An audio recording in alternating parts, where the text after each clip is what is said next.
Hey guys, it's Christina here. I hope you are having an amazing day.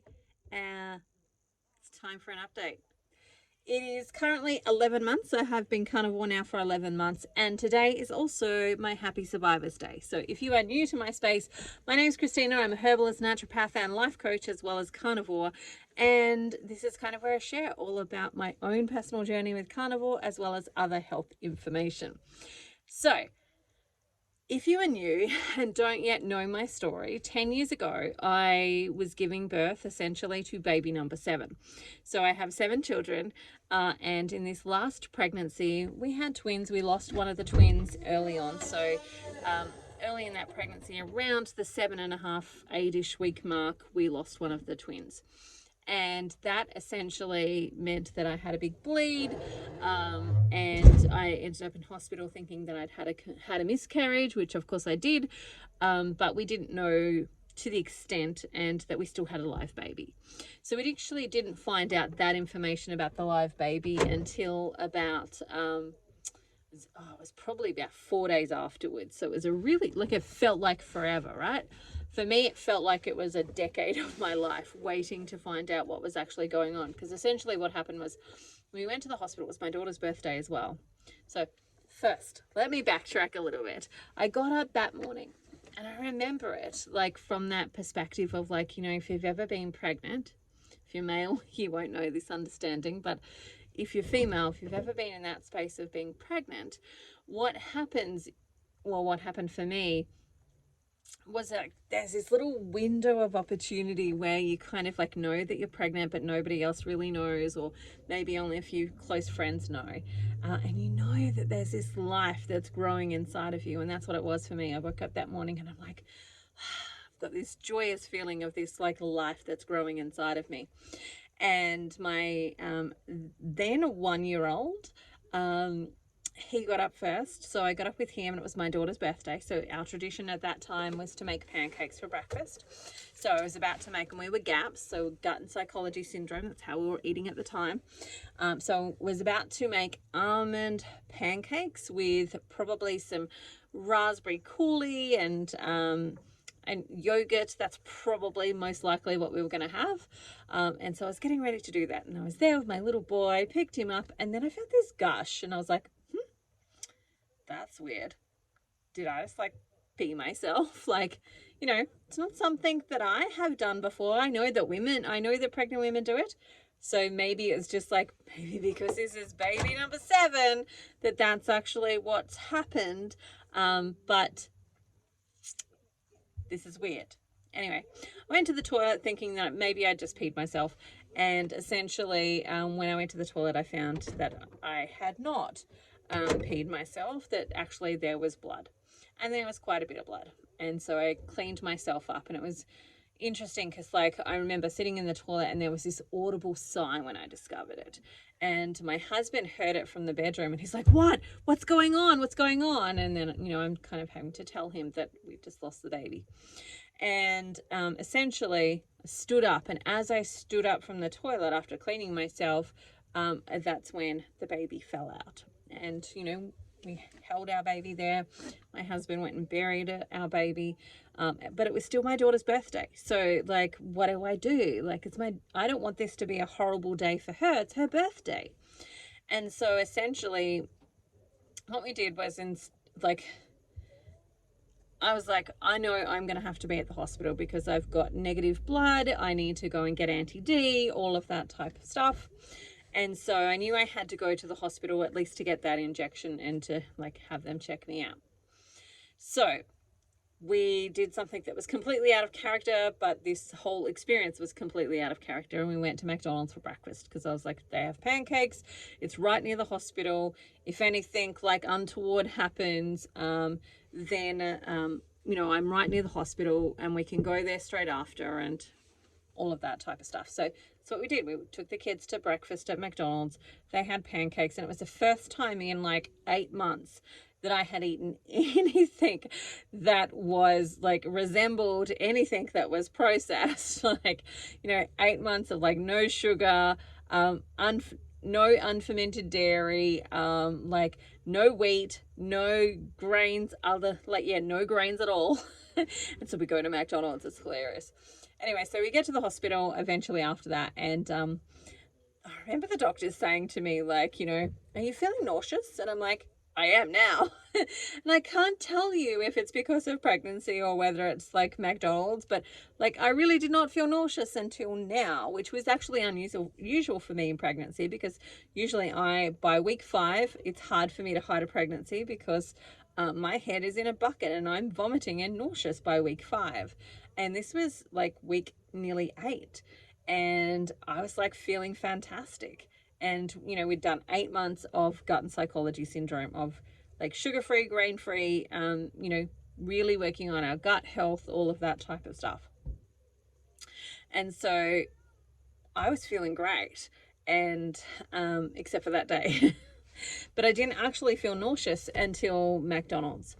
And so I was trying to explain to them, yes, I think it's probably just that I have had McDonald's today is why I'm feeling nauseous. Anyway, so they took some bloods, and they questioned me, and they're like, are you still bleeding? And I'm like, no, because like that was it really. Like the first bleed, then the baby, I cleaned up, I put a pad on, and there wasn't a lot more blood after that.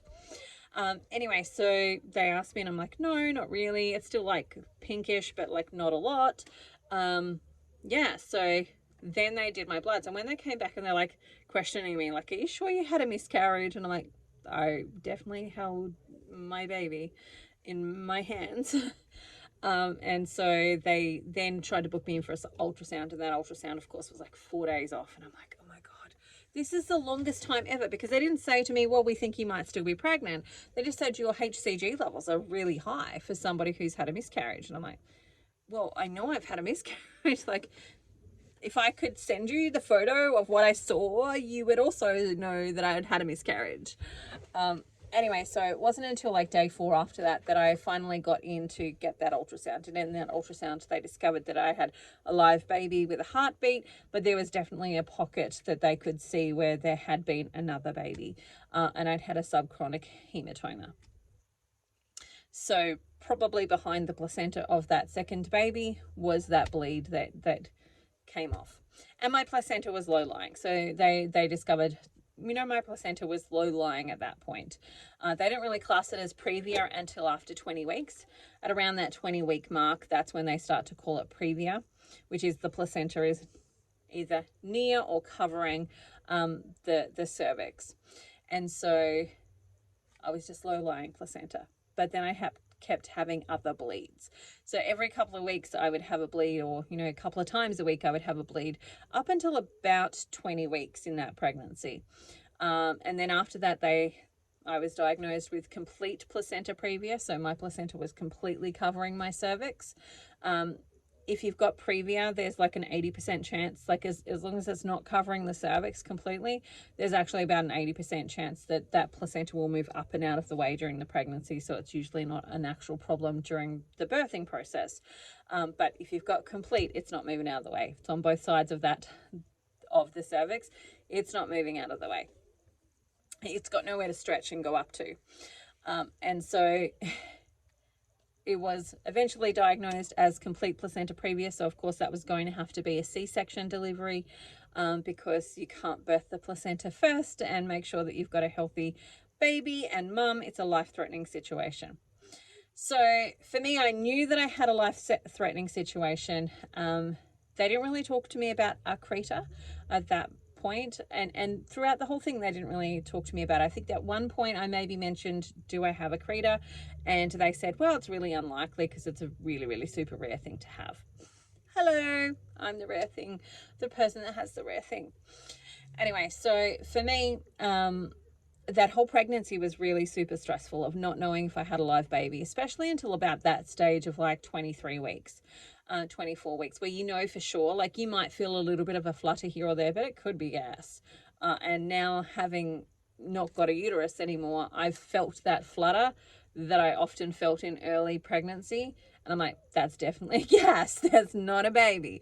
And so, it could certainly be gas at that point. And so until you get that firm, solid kick, you know it's a baby kick. Without it, like, oh, is it gas or is it like, could be, you don't actually know. Until that point, which was about 23-ish weeks, anytime I had a bleed, I didn't know if my baby was still alive. And so I basically had to go to the hospital and check, do I have a live baby on board, which was really, really challenging because I lived in a small town and people knew me. So people would see me in there and they might have been there with their daughter, and so on. And they'd go, oh my gosh, you're going to have another baby. And I'm like, I don't actually know the answer to that. How do I answer you? I'm actually here to see if I still have a live baby. I don't know if my baby's dead. I'm sitting here and all these women are complaining about, oh, I'm 38 weeks. They need to induce me and I'm sick of being pregnant. And I'm here just like hoping to hold on to being pregnant. It was actually a really emotionally challenging time on so many levels, because I had to be on bed rest as well, like not bed rest, but like on pelvic rest. So I had to be really mindful of how much I was picking up, how much I was doing. I couldn't have sex and do any of those types of things. It was challenging. Anyway, so essentially that pregnancy continued till the point where I think it was at least around 30 weeks I started to get a really strong sense that I was going to die in that pregnancy. And I just started to prepare my husband. I was just like, you know what? I know I've been to people's funerals. I've got good friends who have had their partner die, while their children were still young. And some of the things that they've said is, I didn't know what they wanted. Like, I don't know what they wanted for school. I don't know what they wanted for blah, blah, blah when it came to raising their children. So for me, I set about the whatever time I had left, I set about actually making sure my husband knew the answers to those questions. Like, this is how I want my kids to be raised if I die. This is who's allowed to have them and who's not allowed to have them. This is who's allowed to come to my funeral and not allowed to come to my funeral. All of that type of stuff. If they can't be nice to me while I'm alive, then they cannot be pretend to be nice to me while I'm dead.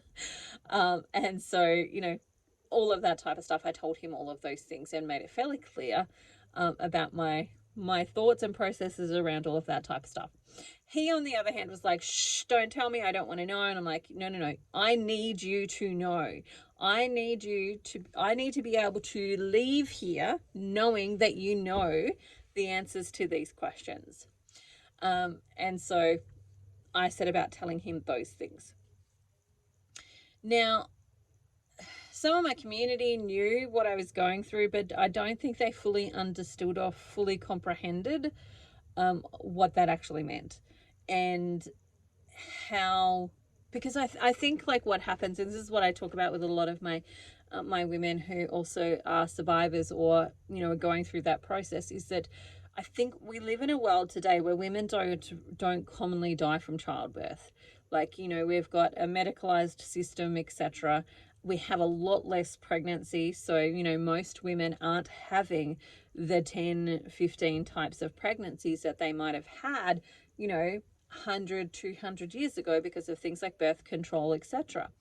And so women are dying far less in pregnancy and delivery than they have previously done, or we're just less privy to that experience. And so because of that, when I was saying to them it's life-threatening, I could die, I don't think they really comprehended that. I don't think they really understood that because it's not part of their actual reality right now. Like, very few women that they knew in their circles actually died. And so, I don't think people really fully comprehended that, but I had a really strong sense that that's what was going to happen for me. And then, of course, the day of delivery, I was sitting at home. I had my 6 kids at home and they were doing their schoolwork. We're just like, the way that I usually run my day, or did at that time, was like we'd do schoolwork in the morning. So we'd have breakfast, do schoolwork, then lunchtime, we would eat. And then in the afternoons, it would be like craft, do whatever you want type of thing. And so we'd just done schoolwork. I think I was still in my pajamas actually, because I was crocheting, and I just had lunch. And then I felt that gush actually, it was kind of like a pop gush. So it was like, and during that experience, I knew what that was. And there was this split second of like, I know what this is. I know what's going to happen. I know what this is. And I knew what that meant for me was that this was the start of something that could never go back. That it was always like, this is it. This is it. And so I was home by myself with my 6 children at the time, and I knew what that meant, but I ran to the toilet just to check. And in there, of course, discovered I was bleeding. And I was bleeding so much, like, just to give you kind of an understanding of that, like, I was bleeding so much it sounded like I was peeing. Like, that's how much blood was coming out, was like as if I was actually peeing. And what was coming out was not pee, it was actually blood. And so I was like, I need to get off of here because otherwise I'm going to bleed out on the toilet.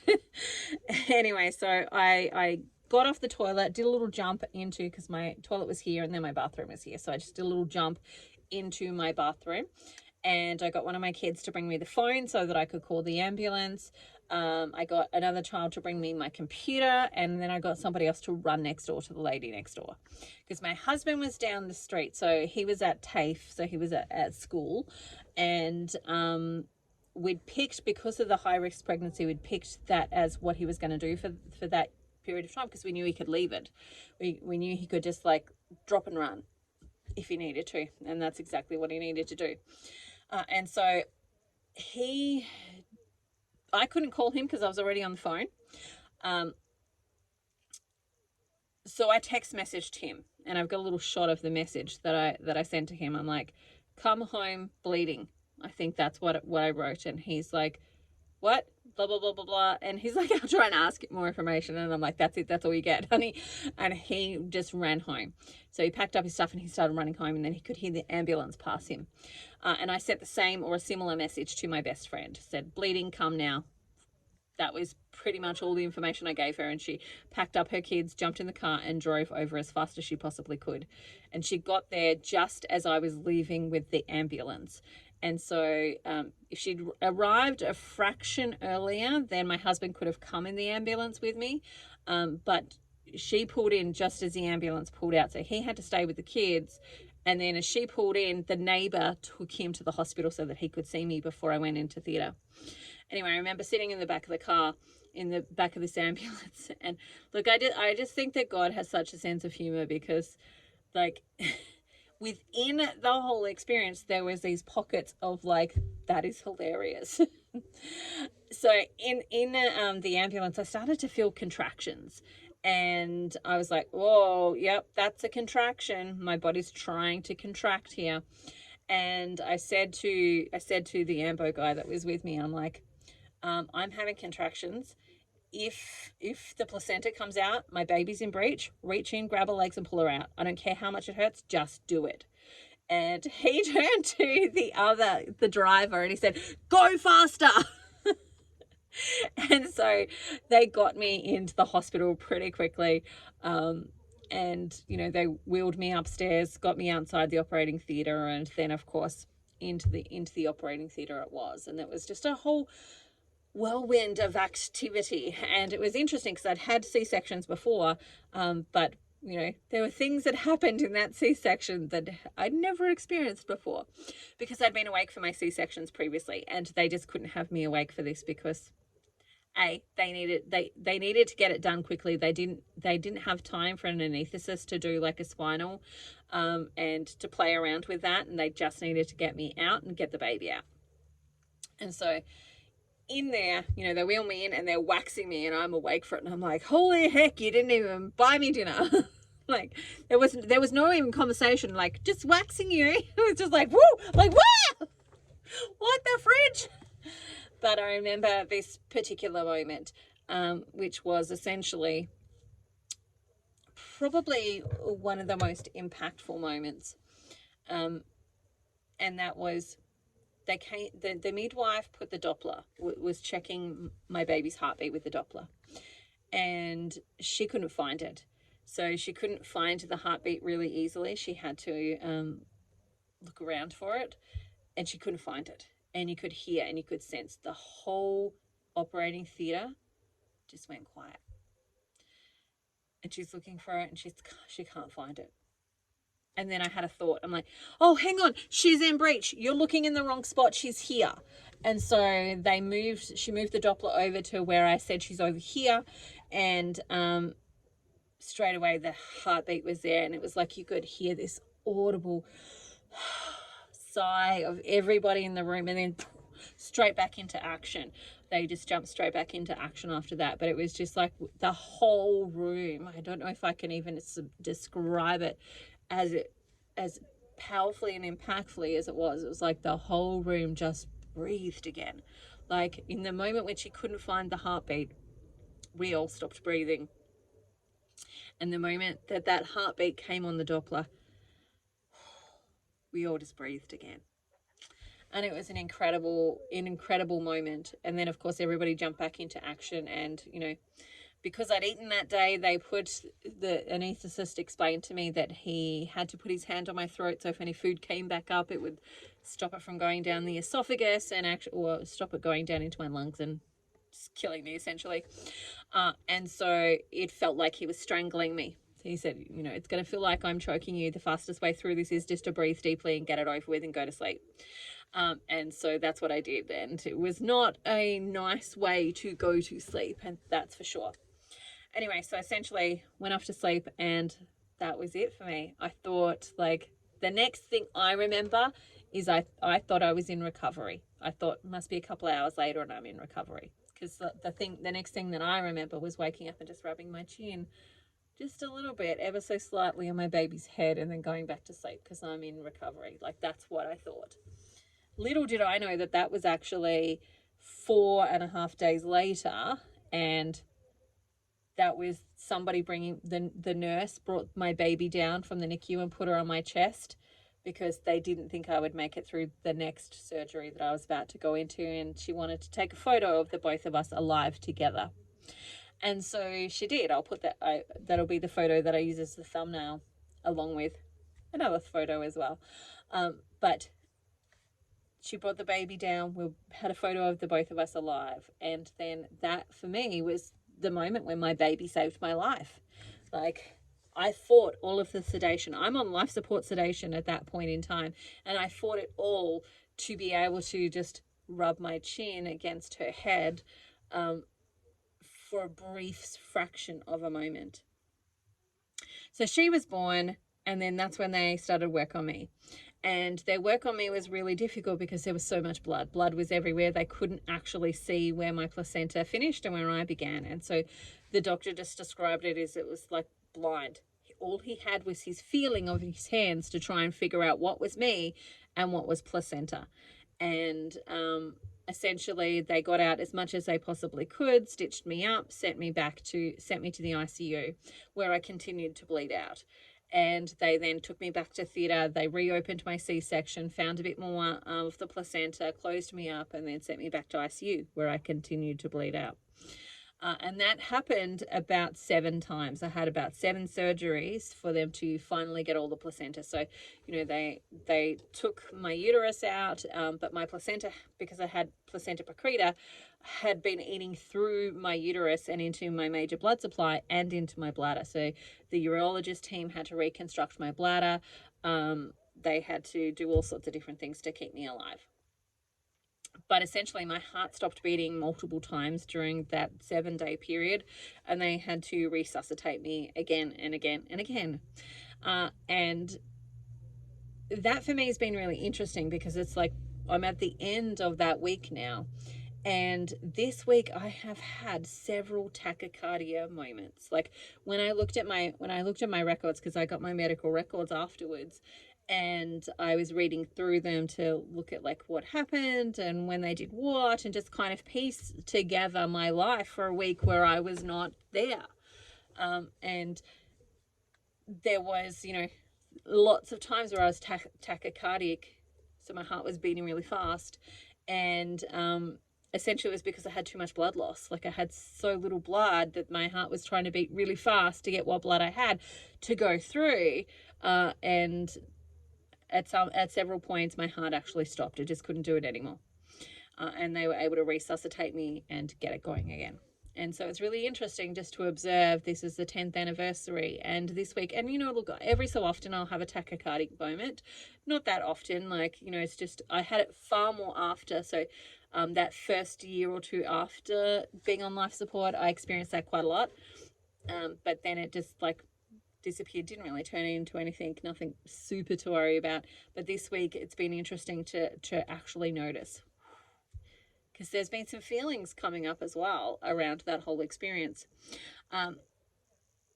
So that was an interesting thing to notice. Essentially, 7 days on life support, 178 units of blood. So 178 O negative people needed to donate blood for me still to be alive. Within about a 3-week period, they needed that. So I used all of the available blood in my state, and they were flying it in from Melbourne and Sydney to get enough blood for me. I actually had friends who delivered a couple of weeks after me, and there wasn't the doctors had to and ah about giving them blood because there just wasn't enough, because I'd used it all. And so a lot of blood was used to keep me alive, a lot of surgery, a lot of time, a lot of energy and effort was used to keep me alive. But this is my hello, I'm alive birthday. It's my 10th birthday of still being alive, still being around for my children, and still being here. And one of the things that I reflect on during this period of time is what that actually means to me. And, I'll often share that I remember sitting at home. It took me a month to get out of the hospital afterwards, and I'm sitting at home, and I was just having this experience of remembering and just thinking about, if I didn't survive, right now my kids would have been learning to live life without me. What life would be like without me, they'd be learning to live a new life. And, going through the grieving and the mourning process of that experience. And as I was thinking those thoughts, I then thought about my funeral and about how I, like many women, have done this thing of being embarrassed and ashamed of what I look like. And in that, I avoided getting in photos. I didn't want to be seen in photos. I didn't want people to see me. I didn't like the way that I looked. And what I was essentially doing was depriving my children of memories. So they were deprived of experiencing me doing the things that I loved. I loved swimming all of my life. I was a water baby. I loved swimming. It was my favorite thing to do. And my kids didn't get to experience that much with me because I didn't want to be in bathers. I didn't want people to see me in bathers. I was ashamed of my body and how I looked, and I didn't want to do that. And the same with just getting in photos. I was just thinking about the funeral and the montage of photos that you usually see from people, at their funeral. And I'm like, well, what would my family use? Because I was hiding. If it was a photo, I avoided the photos by taking the photos. And if it was a photo that was a family photo that I needed to get in, then essentially, I'd be at the back and I'd have a kid on my lap, and I'd always be hiding at the kind of the back of that versus being out up front. So what photos would they have used for my montage? There wouldn't actually be a whole lot of them. And so for me, I made a commitment to myself in that moment that if I'm going to live life, then I need to stop this. I need to actually leave it all on the field. I need to get to that day of my deathbed and go, I know that I gave it my best shot. I gave it everything I had. I lived it to the full, and I dealt with the shit in my head. I dealt with the stuff in my head that was stopping me from loving me. Because my kids don't look at me and go, she's ugly, she's this, she's that, whatever. Maybe they have some of those thoughts here and there, but that's not what they see. They see mom. That's what they see. And I am a reflection of them. They come from me, so they will see parts of themselves within me, just as I see me within them. And so, if I hate me, then I'm telling them that they're not worthy of being loved either. And so, my brain just started to do all this stuff of going, you know what? I need to change this. I need to live differently. I need to leave it on the field. And so that was my mission. And that was the thing that kind of really sparked me back into life. and got me going again. And 10 years later, like, that is still my mission, but not just for me, for others as well, to actually lead them, show them, guide them into actually, if you don't love parts of yourself, like you're not happy with your weight, let's look at it.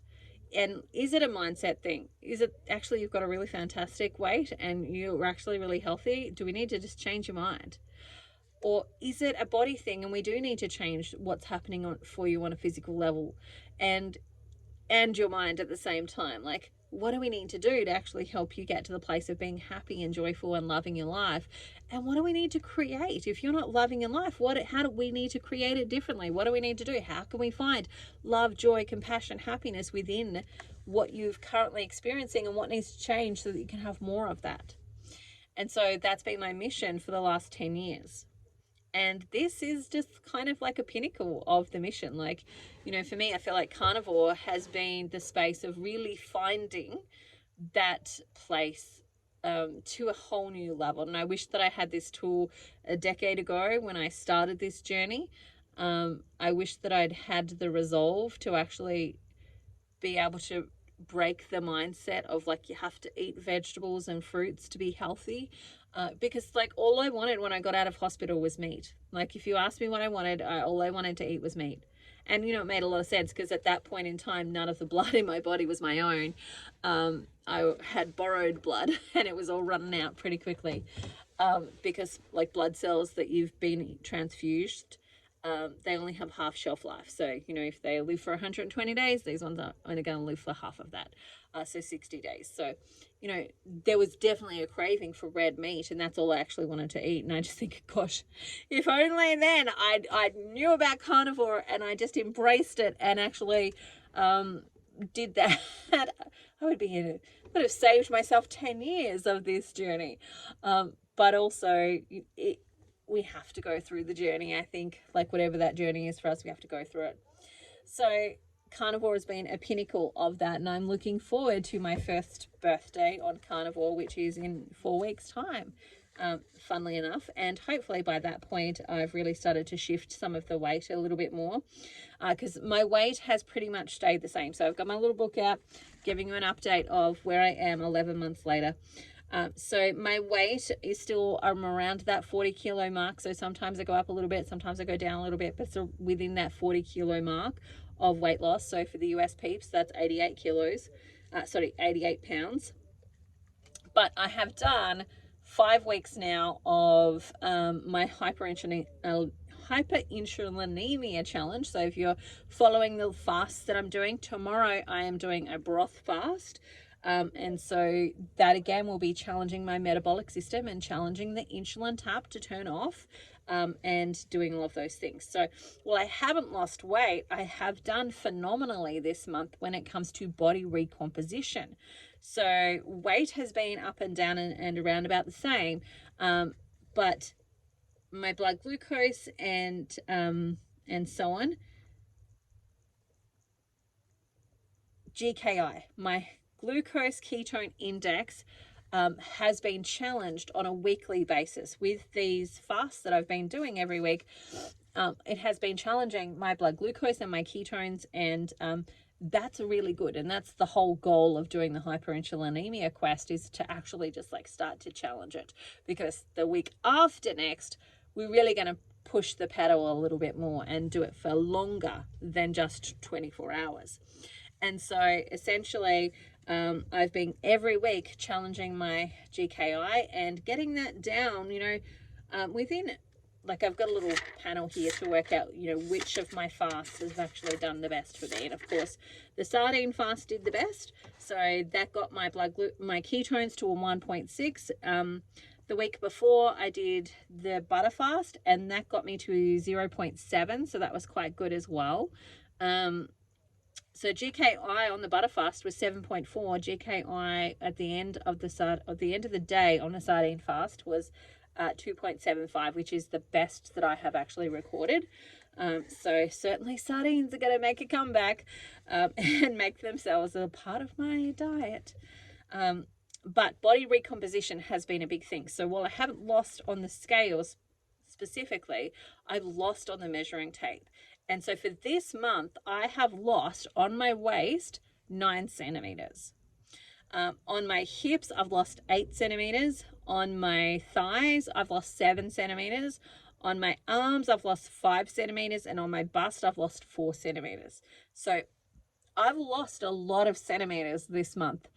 Not so much kilos, but definitely centimeters, which is fabulous, because like that's kind of like, it's not just about the weight, it's actually also about the body recomposition, which is what I actually want as well, because the more muscle we have, the more we burn glucose and insulin, and we get that GKI in a really good healthy place. So that's been my mission. Now, next month, my mission is, of course, to continue to do this and to continue to do these challenges. And the interesting thing, I was saying this to my group the other night, that I've reached the point where I'm like really ready to do this for longer than 24 hours. Like really ready to go. I'm sick of seeing this number on the scale, and I'm really ready to break through it and actually move to that next space. And where I'm really starting to be ready to do things on a more consistent basis. So for me, the butter and broth did super well at actually supporting my blood glucose levels. So I'm like really ready to actually just start to even implement that as something that I do on a daily or daily-ish basis. Now, I'll let you know, for me, because I'm traveling, if you don't know, I'm in my car. That's one of our tents. Broth can sometimes be hard depending on the kitchen that we have and all of that type of stuff. So what I've done is I have brought myself the bone broth body glue, which is basically you put a teaspoon of this into a cup of hot water and you've got broth. And so I'm going to be using that for my broth fast. So yeah, that's my goal for this next period. Like my hope is that I come back and it is my birthday of Carnivore, my first birthday on Carnivore, and I say to you, guess what? I've lost another 5 kilos. That's my hope over the next 4 weeks. But time will tell what actually happens. But that's my goal. And I would love to even surprise myself and go, I thought it was going to be 5. It was actually 10. Wouldn't that be amazing?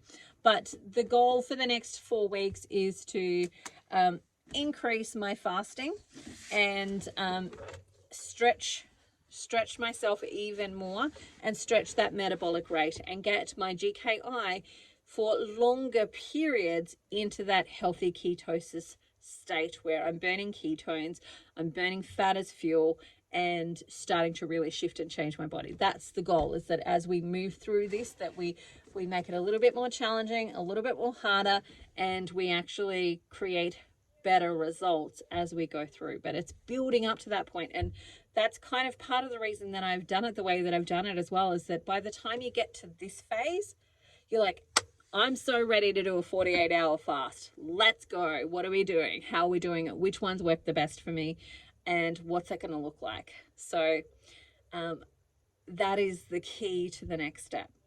But I have talked for a really long time, so I'm going to say goodbye to you. I hope you have the most amazing day, and I will talk to you again later. I've got some interviews coming your way, so keep an eye out for those. If you are new to the space, like, subscribe, share with a friend, leave us a comment, and I look forward to talking to you again soon. Bye for now. See you later.